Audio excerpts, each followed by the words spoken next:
is everybody doing today? Good, good.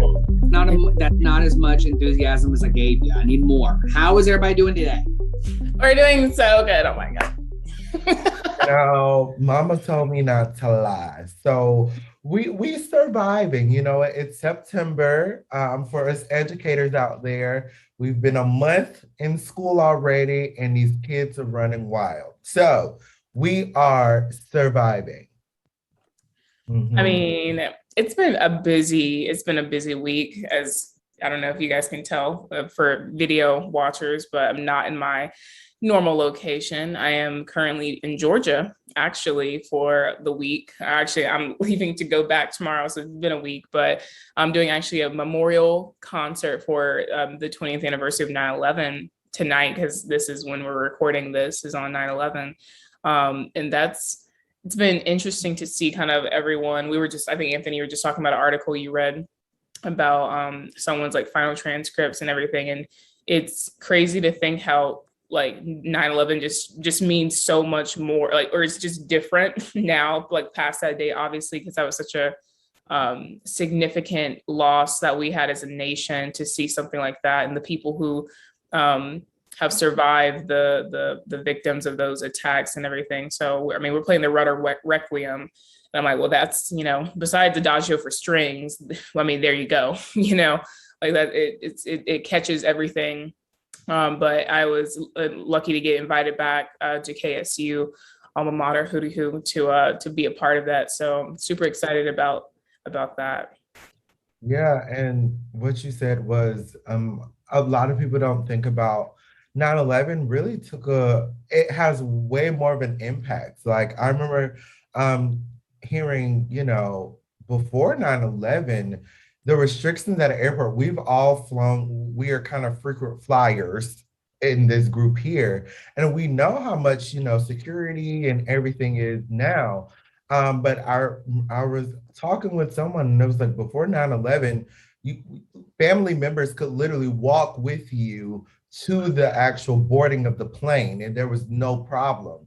Nowadays, you cannot do that. Like it's security, there's dogs, there's this, there's that. And so I never really thought about 9/11 really, changed a lot of things, both things from television to airport security to anything like that. It really took a toll on us all. And we are still 20 years later, we're still, I guess, really still trying to get process what everything happened. But one way the music community did kind of respond was literally, I think the Sunday after those events, I think it was at the National Cathedral. They played Adagio for strings, and that recording's on YouTube. And honestly, that was one of the like most powerful times I've ever heard Adagio for strings. Which, if you know me, Adagio for strings is one of my pieces that I absolutely love. And hearing that, and then seeing everyone in the audience of the church was very, very just there. So yeah. And y'all are doing the Runners Requiem tonight, which is also a very, very just surreal piece. So we love when, music kind of has that feeling, bring us all together. Yeah, I mean, music is culture, right? Culture is music. So just it all goes into itself, and people don't realize how close, those things kind of go, and how every time there is something major, like at inaugurations or anything, like there's always music, doesn't matter what kind. um it's interesting though to see like what music people use for what, situations though too, which it can be very telling sometimes, how people view certain like types or genres, if we want to say, of music. And that kind of ties into today's like topic, really, is the idea of elitism within music, and like how different forms are viewed as more superior to others, or maybe more intellectual than others. And I mean, what are you guys' feelings about this topic? I have a very strong, that's been growing opinion. You know me, I'm very opinionated, and my opinion is always right. Anyways, um, I am having a huge problem, and this has been growing for 3 years now. It's not just today.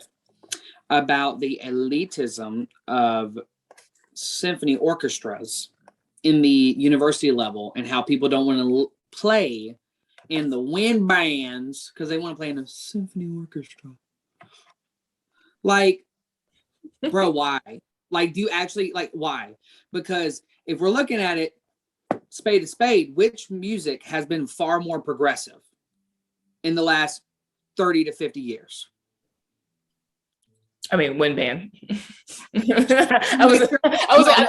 thought we assumed, we just knew. It is always changing.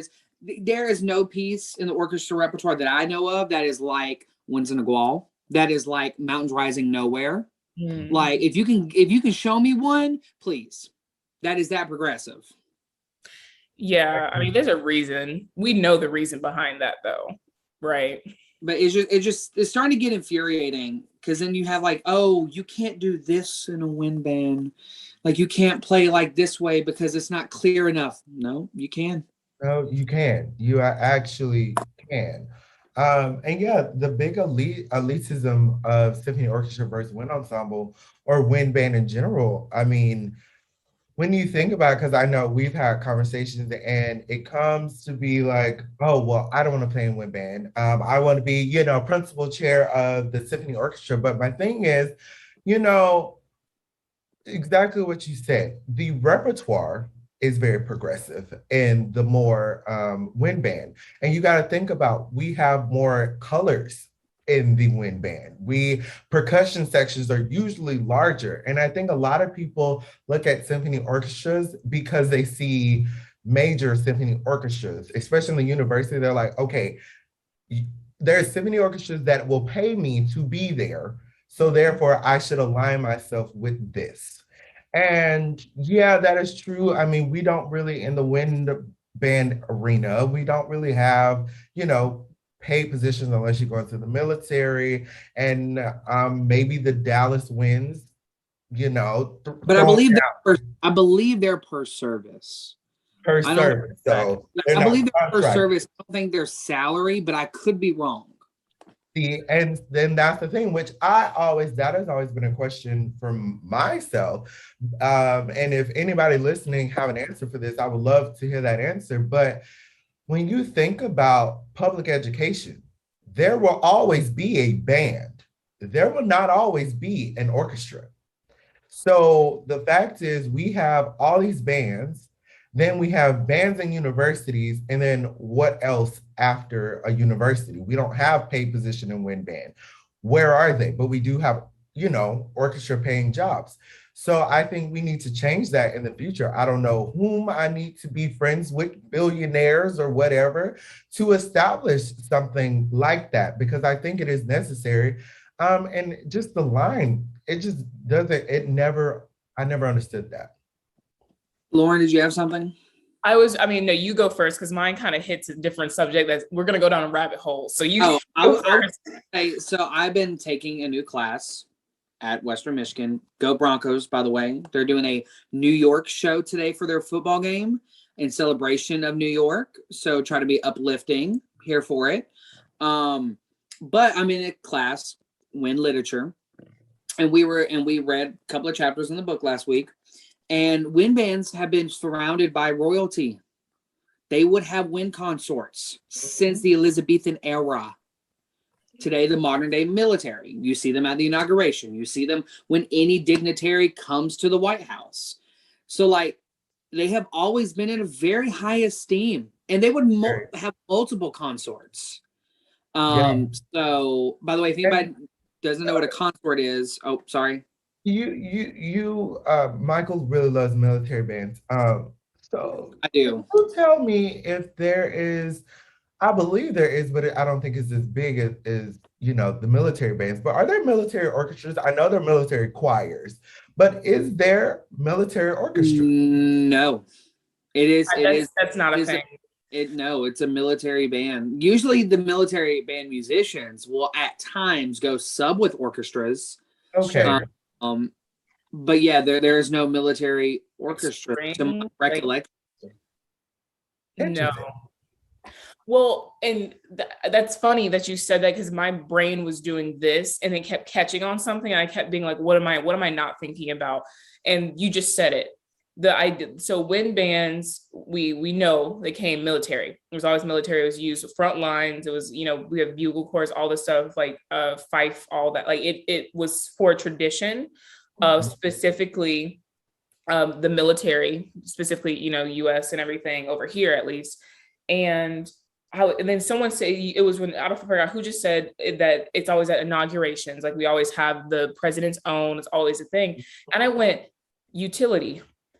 Literally, it's like wind band is treated like it's a necessity, but it's like a necessity almost like, other like emergency services, or just like pockets that are just meant for, like there's a place for it and it's like a utility, versus like symphony orchestras is like, oh, hoity-toity, we don't have, but we don't have to, but we do because we can. And because we like could afford to, because when you were talking about the Elizabethan thing of them having like that whole situation going, I was like, that's funny because you don't hear about that.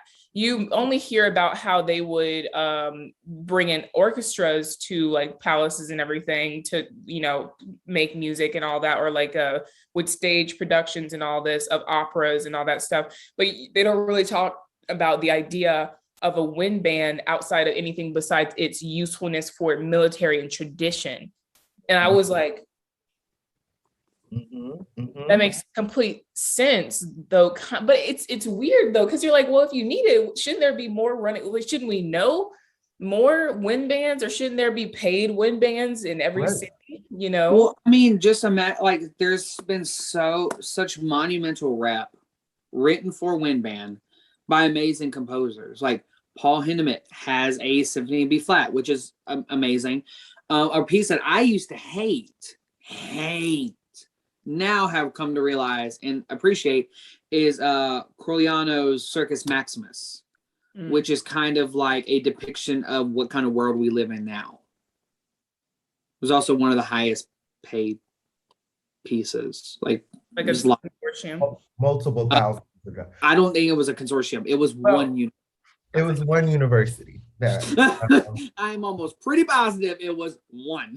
Well, actually, no. I think so. There was the main one that put 2/3, actually more. 2/3 of the profits, and then the other third was split between like 3 other universities, I believe, totaling at multiple thousands of dollars, hundreds of thousands of dollars. We can keep going. But that brings me, Michael, you bring me to a point. Hindemith, that is about 1950s. Circus Maximus is in 2000s.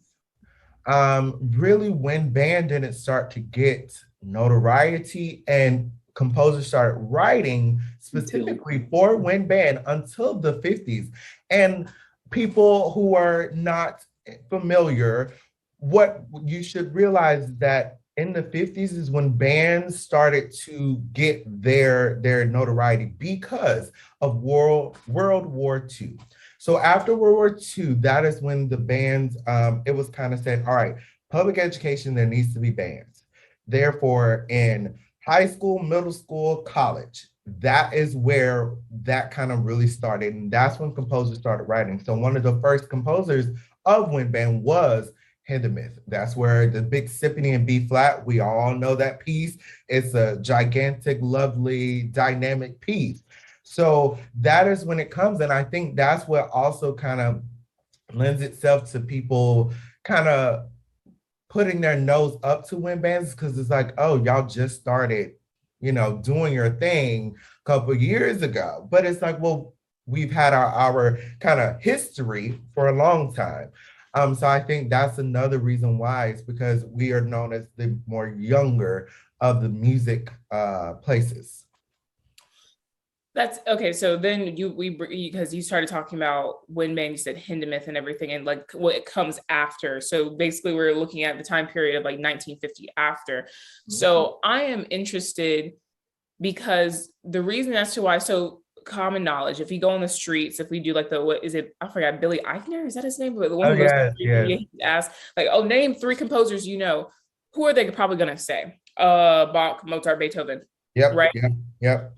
What did they, who and what like ensembles did they write for, like right? And so then it kind of shows you, and then there's this idea of a pantheon, that this is a word that we talked about a lot in one of my Baroque studies class, of this idea of the people who we say, these are the people to look at, these are the people to like be like, this is the creme de la creme, right? This is good. Everything else is fine. But this is the good.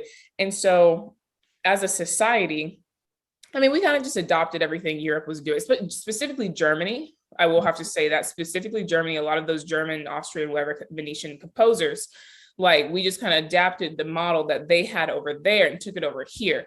So it's not really our own. We have American classical music is jazz, is, rock and roll, you know what I mean? Like that's our actual classical music, but the what we call classical music is like literally European classical music, specifically like all that Western, you know what I mean?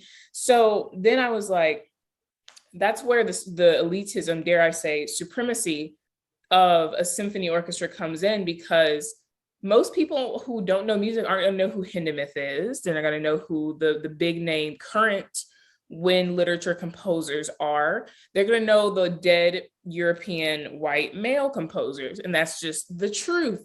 It's just the truth. If you go and ask somebody, name one female composer on the street, They ain't gonna say a lot. they're not going to say anything. They're not going to say anything. Can you name a African-American composer? Can you, and like, no, it's not going to be a thing. And the two they always want to use are like what, Florence Price and William Grant Still. And that's the two. Yeah. I wasn't, when you like, just one thing, Lauren, what you just said about Hindemith. So I, on the Berlin Philharmonic, on their Facebook page, they just released a little video of the Philharmonic doing Symphonic Metamorphosis by Hindemith. And it's also on their YouTube. And one of the comments was like, I wonder, like, this is a great piece. Why don't other orchestras play this piece? Hindemith doesn't get treated in the orchestra world like he gets treated in the wind band world, even though in the wind band world, we have the transcription of Symphonic Metamorphosis, and it's played often in the wind band. However, Michael has some opinions. However, like, it's still a great piece in the orchestra. Like, it was made for an orchestra, but it's played very well. Same thing with Festive Overture by Shostakovich. That's a good one though. I like that one. Right. It was first made for orchestra, then transcribed for band, but it's only really played in band. Like, that's really where it's played at. And I know Michael has his feelings on that. Why? And this, I think this in trumpet, I think this in almost every instrument that has major repertoire for them, except for like tuba does not. Trombone really doesn't have that much either.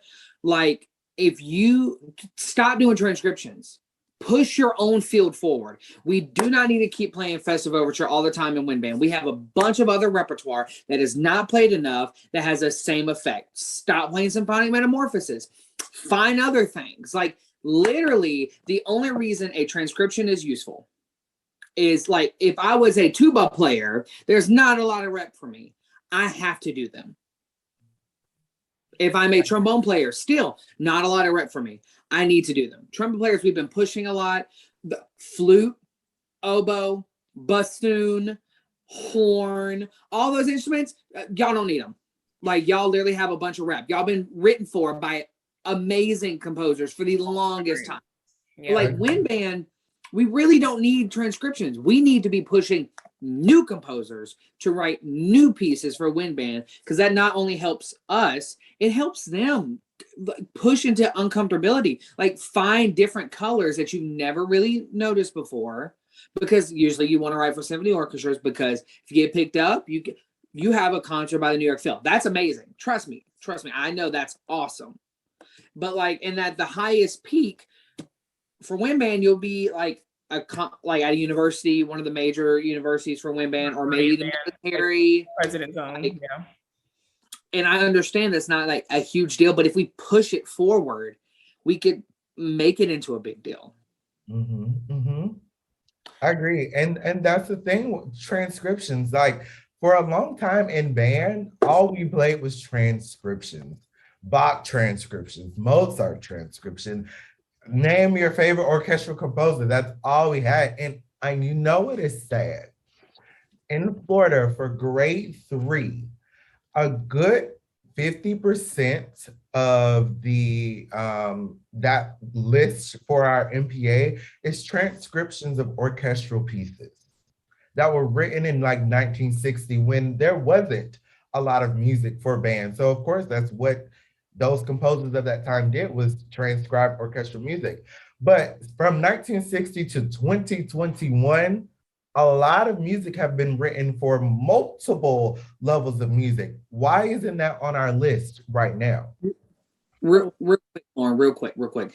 Also, every Midwest band, if you go to Midwest, you have to play a piece from every single grade level.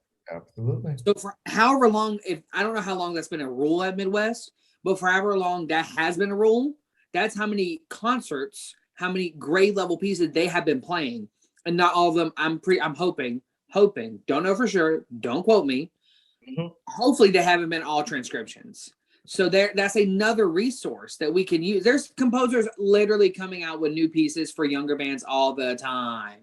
Definitely. Now, Lauren, I am so sorry. No, I mean, you basically started talking about what I was going to hit on, the fact that their excuses, and I'm going to call them excuses because that's what they are, of band directors saying, oh, well, the new music that's being written is just too hard for my ensemble.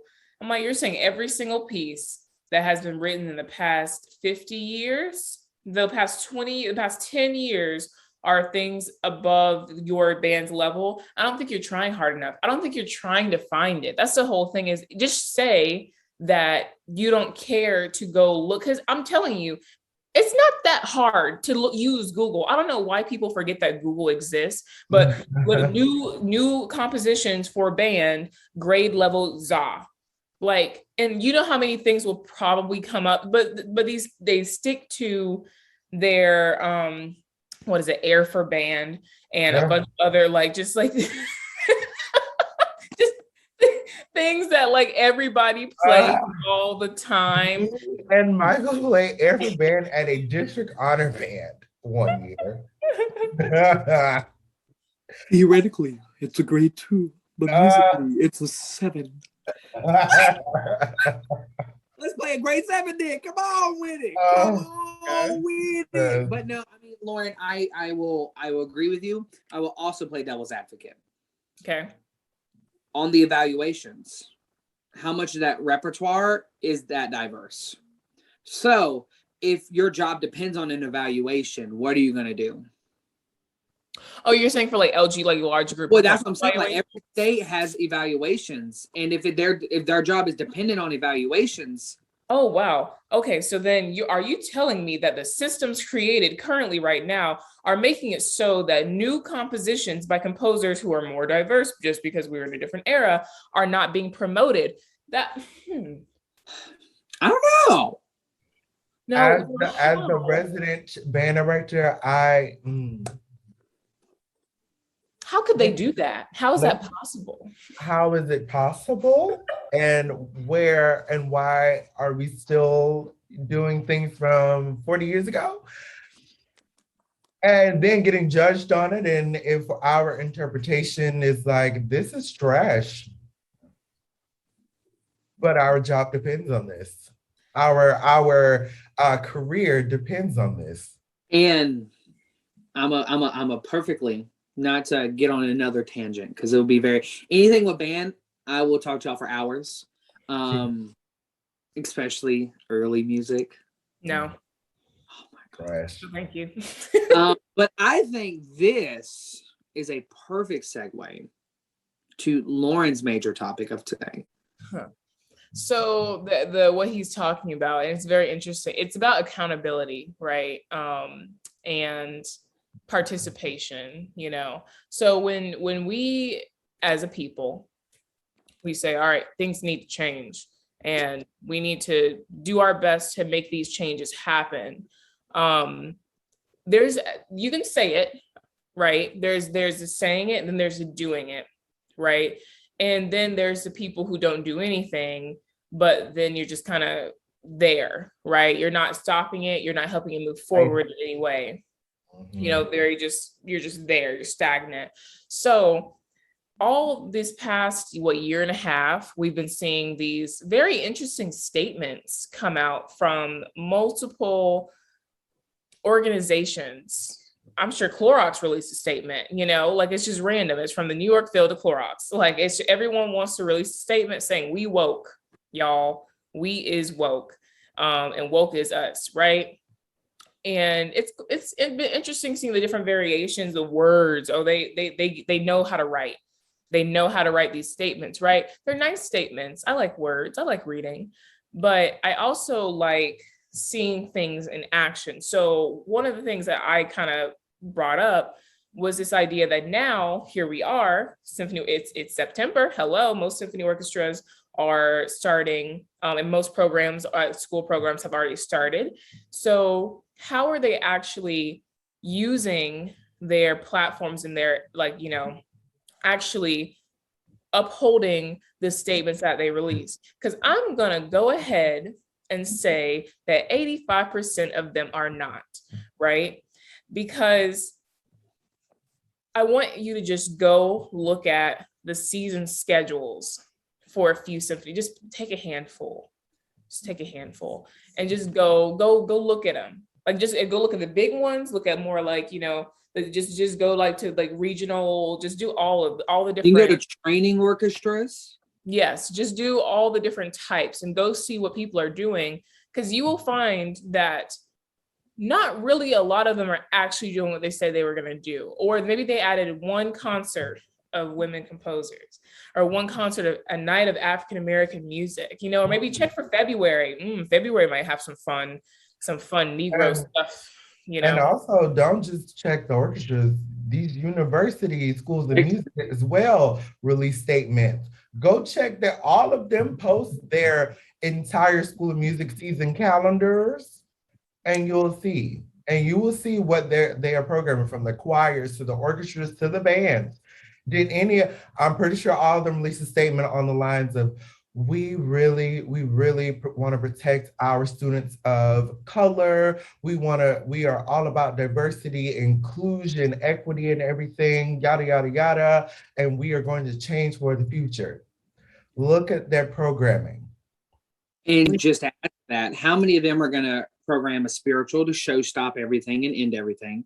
How many of them are going to pick a very common composer for their certain ensembles, like the top composer of minority or of certain diversity for each one? Like, I'm going to program the most basic piece that everybody has played before ever in the past 3 years. If I was a choir, I would perform a Moses Hogan spiritual. I would do either Go Down Moses, or I'm gonna do Daniel, Servant of the Lord, or Joshua Fit the Battle of Jericho. That's gonna be the ending piece.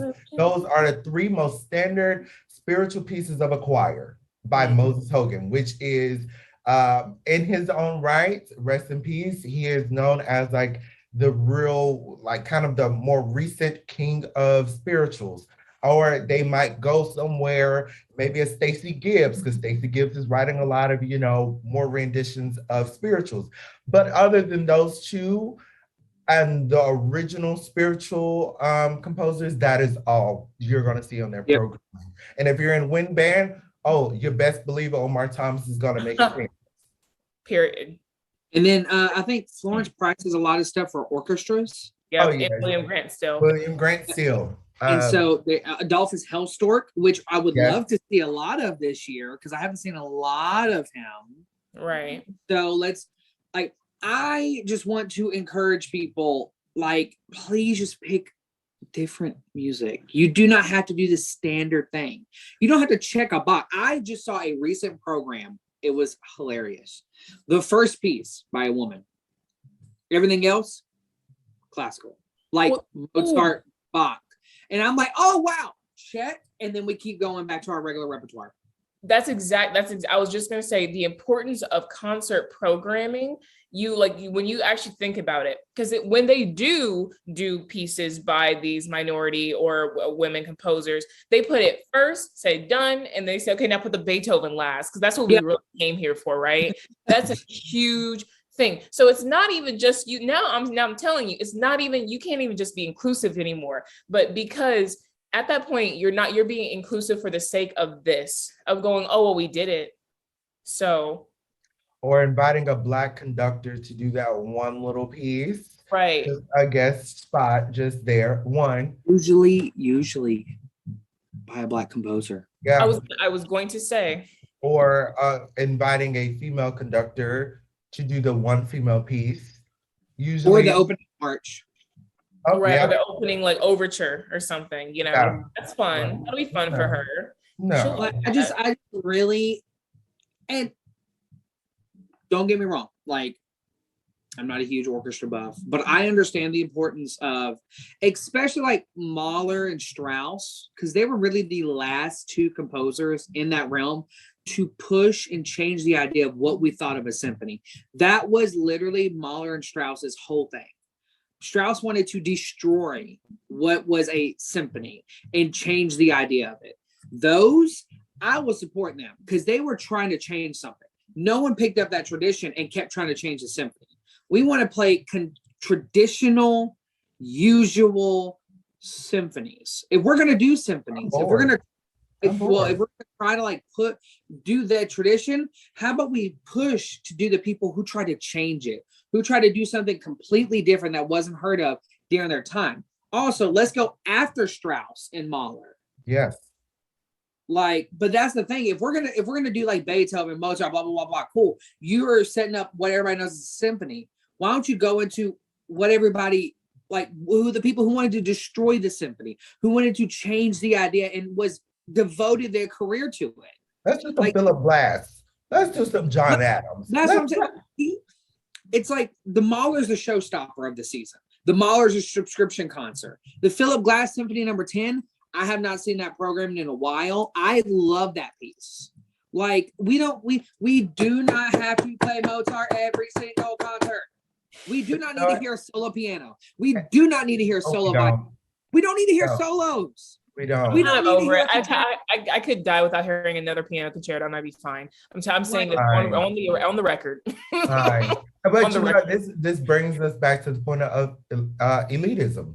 We have put Beethoven, Mozart, Haydn on this pedestal, and anybody that is not those three are looked down upon. And of course, you can add, and from certain points, you can add the Wagner, you can add Mahler, Strauss, the people who, when you come to a regular concert, you're going to know one of those six people. Sometimes you can add Shostakovich on there as well, or Tchaikovsky or whatever. White men. One of them is going to be on a program, and most likely the entire program. So we have this elitist mindset of like, if you are not playing these set people, you don't have a prestigious program. And that is the biggest thing. And I've heard this multiple times where said program doesn't play the big pieces. Oh, they're not a good program because they don't play this. Or most people say, oh, they can't play this. It's serious music that they're programming. Serious music. And it's most likely it's not because they can't play it, it's because they don't want to. Period. Okay, hear me out. I'm sorry. I could never touch the Mozart Concerto in G ever again. And I would die happy. I'm ready to hang it. I'm ready to shred it. Why? Please ask yourself why you want to hear that. And someone's like, oh, well, you can tell this, and this. I don't care. You can get that from almost any other thing you put. Let me play something that actually makes me express myself, who I am, my musicality. Like, don't give me this, oh, you need to play this because this, or maybe I don't understand it. Well, understand it. Learn how to understand it. Mm. I'm tired, y'all. Look, Like, I'm tired. I understand the importance. Like Lauren also does understand. Anthony also understands the importance of what those concertos mean at the time. Put them early in the development, and then let them start choosing their own path after that. Like, yes, help guide them. Like if they bring you a piece and you're like, yeah, you actually cannot play that. Now I'm saying like, yes, you I would love for you to play it. Your physical ability cannot play that right now. That is why I'm saying you can't play that. Not saying you can't play that because it's not deemed as serious music. Like it's not difficult or it's not intellectual enough. Like, also, Anthony. Well, and here's just on that and how that has also kind of developed into some musical racism, because as a vocalist, when you come to say, I want to do a spiritual, there are people in the community that will look at you and say, that's not real music. Ooh, I want to spit. You are my ancestors, the things they sang when they were over here, when they were in slavery. You saying that's not serious? I'm about to throw this computer. Good that's God. Not serious music because it's not Italian, it's not German, it's not French. You don't need to. You don't have to be agile enough to sing it. Yeah. So good technique to sing it. Yeah, like, oh, you don't really need, and that's what is looked at upon, especially in the choir community, is you don't really need any technique to sing. I'm sorry. Jesse Norman singing Deep River. I want you to go and listen to that. And I want you to try to go find some random person on the campus who can deliver it to that extent with that much meaning and that much power behind it, and then come back to me and tell me if it ain't serious music. Who sang Strange Fruit? Nina Simone. Well, originally Billie Holiday, Nina Simone did it as well. That's the video that you showed me, right, Anthony? Yes, Nina Simone's. I want y'all to go listen to that and tell me what she is doing does not take years of training. Oh, yes. Oh, yes. And that also goes to, because I remember, Strange Fruit is not deemed classical, but I was like, well, one, it is still a version, it can still be linked to the spirituals. And I was told no, because it is not fully thing, but I'm sitting here like, I want you to listen to that piece. At this point, F that, okay? Because it's all about the story, and music that we should be doing and that we should be teaching our students is music is within, and it should have a message that pertains to you.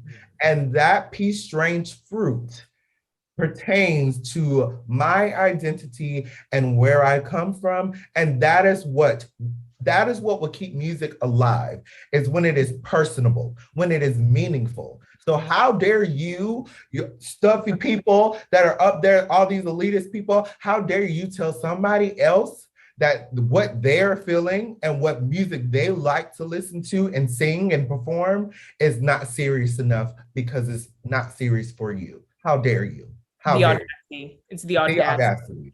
Well, it's just like, and to me, like, I think Dr. Oral Moses, who was on the podcast, go listen to their episode.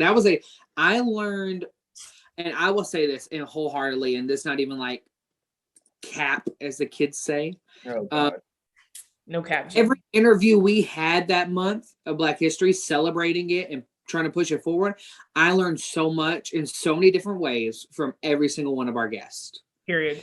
And like Dr. Oral Moses brought up a great point that like we don't really think about. What are spirituals to America? They're one of the first American art forms. You say one of the forms of American classical. It is, and the thing is, they're not one of, they are. Because we always like to say the first American classical genre is jazz. Jazz comes from spirituals. It legit comes from spirituals. Therefore, spirituals is the first American classical genre. Now I will jump to just to make sure I love being inclusive and I love making sure everybody feels comfortable. Now, Anthony and Lauren, let's say an all-white ensemble, brass quintet, brass ensemble, want to perform a spiritual. Sure. Is that okay? Okay, yes. Okay, hope. What? No, that is a question that's being asked a lot nowadays. Sure. Can they perform a spiritual? Can they perform music by a Black woman composer if there's all male too? Okay, the thing about it, and I know what you mean, and I know the specific type of people who would ask that question, because mostly they're trying to gaslight at that point. Oh. But the meaning, what they're trying to do is basically being like, well, I guess you're saying I don't have the understanding. No. My problem is when these ensembles of whatever type, they do it like Anthony was called, like the showstopper, the show openers, be like, oh, just do it. And you're not really thinking, and you're not actually respecting the music, because if you respected it, you would go for the meaning behind it. You would talk to people who are experts on that music and go, what is a way that we could perform this that would give honor to the music and to the people who this music represents? That's the difference. Anthony, do you have anything to add? I mean, very on that. Number one, it's all about, are you doing the work? Because the thing is, said ensemble will have something as noted as, that's our big piece. The amount of work that you do on that piece should be the same amount of work that you do on the spiritual. Period. Should be the same amount, because last time I checked, they are both music. And as musicians in this craft, we are supposed to do our background research and respect the pieces that we do. So long as you give that effort, I don't care if you're an all-white ensemble or you're an all-male ensemble doing a female piece. Great, that's what you need to be doing, because that is promoting what we're doing. But don't just get up there and, sorry for my French, half-ass this music, because that is more disrespectful to us, to the composer. Don't even try it. And also what Lauren said, don't even ask me if it's okay, because now you're gaslighting. That's what you're doing. So don't even. See, and that is what I'm very huge about, because like, I'm white, but I'm always here for pushing forward things, and people are like, we're always like asking each other, blah, blah, blah, blah, blah. We can do it. It is music. We are trying to push music forward. Now, here's a hot take from everybody who's not a conductor, especially if you're a student in undergrad. Listen, you have to do as much research on your own solo pieces, on your etudes, on your ensemble pieces, as your conductors do for large ensembles. Because if you do not, you are doing any piece. Like if I play Mozart, and honestly, and this is the thing, if I play Mozart, I'm going to go research Mozart. Even if I know about Mozart, I have to go research. I have to historically inform myself. Yes. And make sure I am doing that music justice just as much as if I do like Lauren Borofsky's Trumpet Concerto, which is on the ITG's list for solo competition this year. First movement, never heard of it. So I'm glad I'm learning a new piece. But I have to go research where she went. What was her life experiences? Where is she from? To play that piece, not just pick up my specific instrument or anybody's instrument or sing and just learn it. You're at that point, you're phoning it in. Every time you do not do your due diligence research on anything you play in a large ensemble, in a chamber ensemble, as a solo, you are doing the music a disservice. You are being flippant about it. And that is why some of the art is dying, because we are not historically informing ourselves on every piece of thing that we do.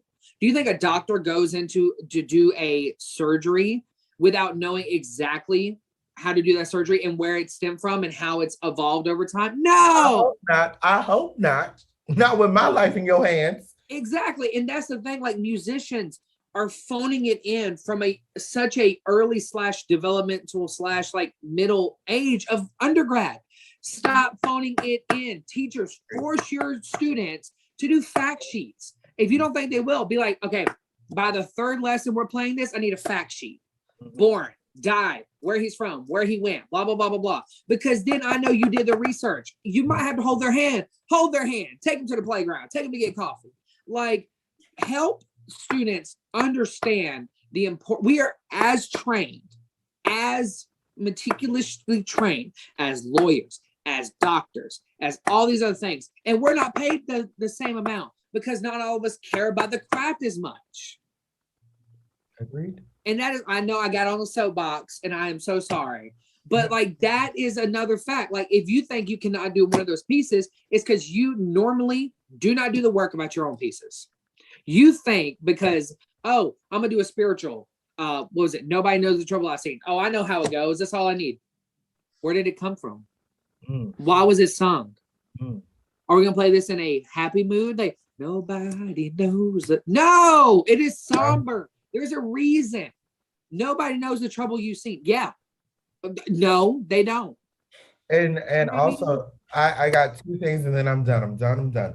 Number one, talking about spirituals. When you don't do your work, we know, because I've heard a choir sing "Wade in the Water," okay, which is one of the biggest spirituals. Now, "Wade in the Water" is spelled "wade in," and then sometimes you will see DE water, "wade in the water." Okay. So when you don't do your homework, you'll hear a choir pronounce "wade in the water." That is absolutely wrong, because DE is duh whenever there's a consonant after the word. Just like how normal language will say "wade in the water," now it is just "the water." But when you don't do your work, you're talking about some "wade in the water." Girl, what is that? What is that? And then I'm talking about water. Sorry, that is absolutely stupid. Just stupid. Go get off the stage, go back home, and don't ever try that again. Don't ever try it again, because that is just disrespectful. And the last thing that I have to say is I'm tired of hearing people say, I am scared to perform a song by a person of color because I don't want to be attacked.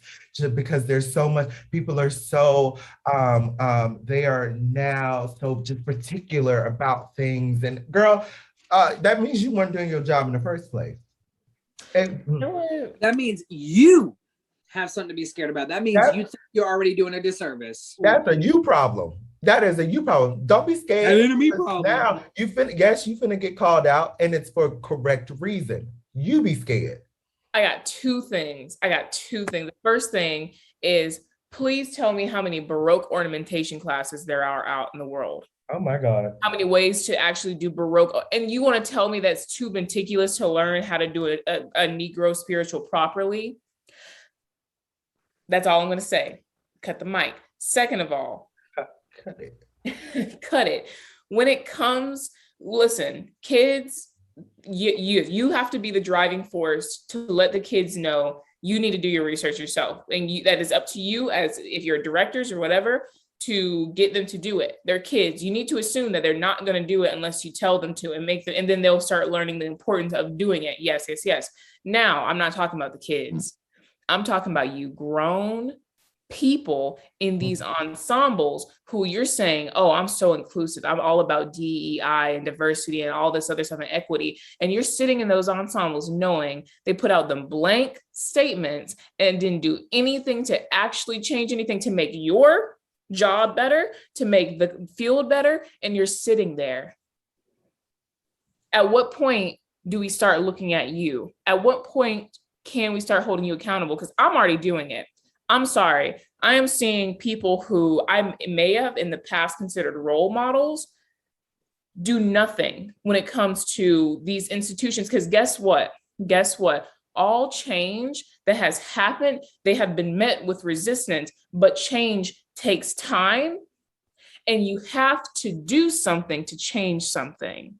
Strikes were a thing. Protests are always been a thing. This is how, it's like we're scared to get right. We're scared to have rights, and we're scared to voice our own powers and the power that we have as a group of people in whatever situation, to go, you know what? I don't feel represented in this, and I feel like there needs to be a conversation about what we can do more. I can go on and on about this. You know who you should know, because go find them. It's not that hard to see who's actually doing the work that they said they were going to do, and who are the people who are just getting their check. And listen, let me tell you something. I don't mind. Go ahead and get your check. At the end of the day, everyone needs one, right? Sure. But don't lie to me. Don't lie to everybody else and say that you're doing this because you care and that you're so about inclusion and diversity and you want the field to be better later on once you leave. What are you doing to actually change that? What are you doing to make sure that the systems that are in place right now that have the continuation of the supremacy, this elitism, this hierarchy that they created, what are you doing to break that cycle? If it's nothing, you know it's nothing, and just know you are not a part of the future that we are trying to create. The ones of us who are doing these things, who are questioning, I don't care anymore. I don't care. I'm at the point I have learned I'm not going to sit here and say I'm going to do all this work in diversity and trying to make my field better for people who look like me. And I'm going to sit there and do everything that they told me to do. How does that make me look? Think about it. Self-reflect. Drop the mic. I just want to say thank you all for listening to another episode. Thank you all for the supporting fans. Thank you all for our village. That's our guest. That's our families. That's everything. Without all of y'all, we really can't be doing this. We wouldn't feel the support, and we do feel it. And I'm so thankful and happy that all of y'all are listening, interacting. And if you have an opinion about a hot take we said today, or hot take we've ever said, call me. Because I'm always, you can ask Lauren Anthony, I'm always down to debate. I will play devil's advocate for no reason, just because I like to argue. Will. But and I want to hear your opinions. I'm not discrediting your opinions. I want to hear them. And I want us to hear each other and talk to each other. That is the only way things happen. But again, thank y'all for listening today. If you have anything if y'all have anything you want us to talk about, or want some of our guests to talk about, because you don't know them, which is a good thing. So just hit us up, let us know, because that's how we keep it up. Also, college football is back. Go have fun. Be safe. Please be safe. Yeah, COVID is still here. Right. Is still here. Delta's saying hi, y'all. And y'all saying hi. Y'all be safe. Be safe out there, y'all. Do great things, and we will see you next week. Bye.